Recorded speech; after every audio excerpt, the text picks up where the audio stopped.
World Athletics Championships 2025. Sydney McLaughlin-Levrone scorches to women's 400-meter gold, just misses world record. Sydney McLaughlin-Levrone has won the women's 400-meter gold in the falling rain at the World Athletics Championships in Tokyo on Thursday, September 18th.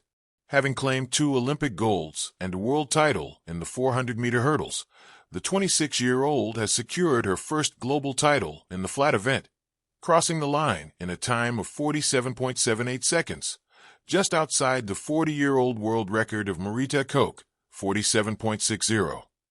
While she may have missed out on that bit of history, her run did break the World Championships record from the inaugural edition in 1983, and was the second fastest time in history. I knew the strength was there, especially after the semi. I knew there was more in the tank, she said after the race. So it was about staying composed. I knew it was going to be a battle down the home stretch, and it was really about focusing on my lane and trying to stay as relaxed as possible. Olympic champion Marilady Paulino of the Dominican Republic won silver in 47.98, while Sulweed Nazer of Bahrain claimed bronze in 48.19. Even though second-place Paulino was disappointed with the final outcome, she said she still felt like a victor after narrowly missing out on gold.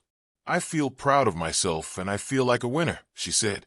"I've been competing against the track for 5 years, running non-stop."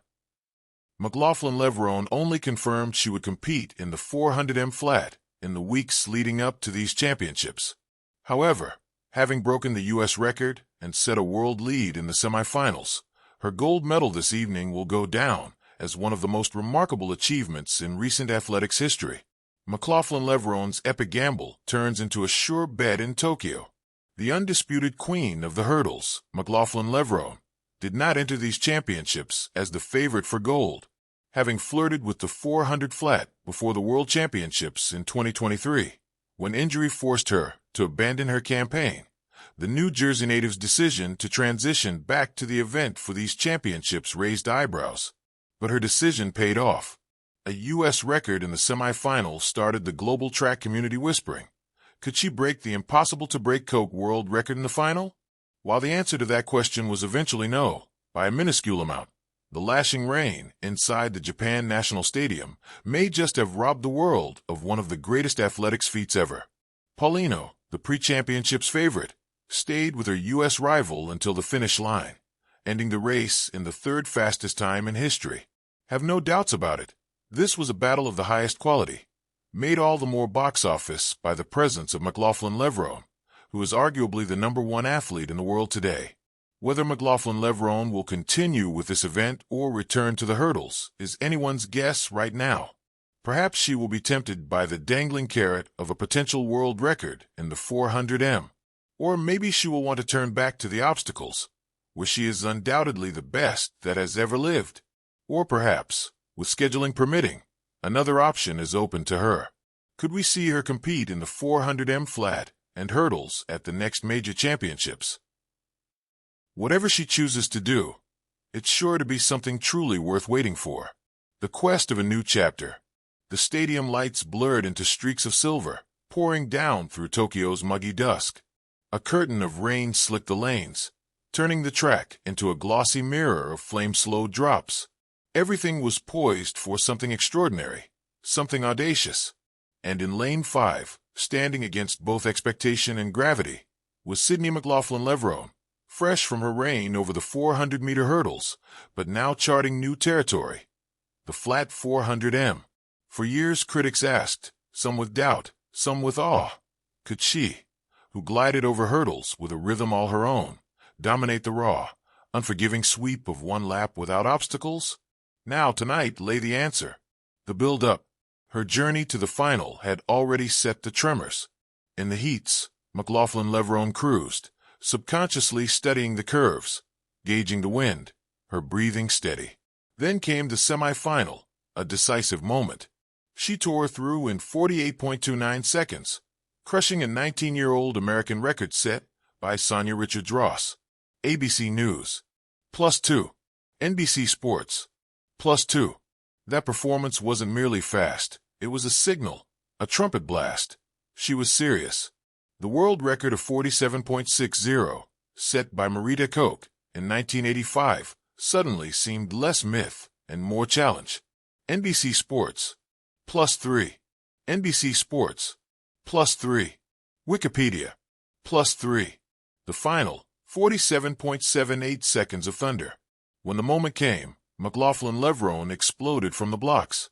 The rain, the crowd, the weight of history, they all pounded against her, yet seemed to fuel her rather than hinder. Through the back straight she held composure, her arms and legs in mechanical harmony, each stride long, each breath catching rhythm. At 200 meters, she was already well ahead of the pack. In the curve she leaned like an arrow, minimal arc, maximum acceleration. In the homestretch, the thunder of footsteps behind her was barely audible. She was in her own world. Crossing the line, the clock read 47.78 seconds, a championship record and the second fastest time in women's history. Just 0.18 seconds shy of Koch's world record that has loomed like an immortal summit for 4 decades. Runner's World. +3. ESPN.com. +3.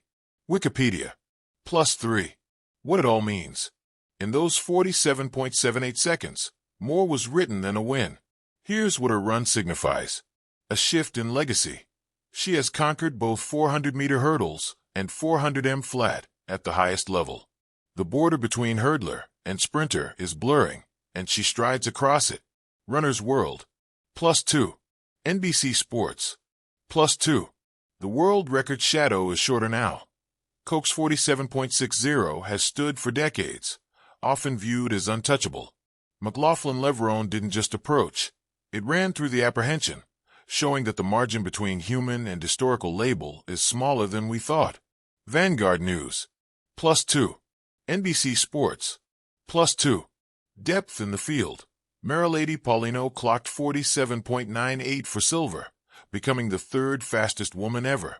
Sulwaid Nazer took bronze at 48.19. This wasn't a one-woman show. It was a redefinition of what the top tier looks like now. ESPN.com. +2. Wikipedia. +2. Conditions and pressure. Rain slicked the track. Nerves were high. History was looming. To perform under those circumstances, near world record pace, is proof of mental steel as much as physical preparation. Vanguard News. +1. The almost world record. Why it matters. Sometimes, what's missed by a margin becomes more meaningful than what's achieved with ease. That 0.18-second gap to 47.60 isn't failure. It's torque on the bolt that keeps turning. It tells the younger athletes watching, the critics who doubt it, that even the most stubborn records can be threatened. Records aren't walls, they're horizons. They shift as athletes refine training, nutrition, mental preparation, technique. The reverence around Koch's time always included whispers of error, of advantage, of unfairness. When a clean, well-documented, awe-inspiring performance comes close, it reframes what's possible in the current era.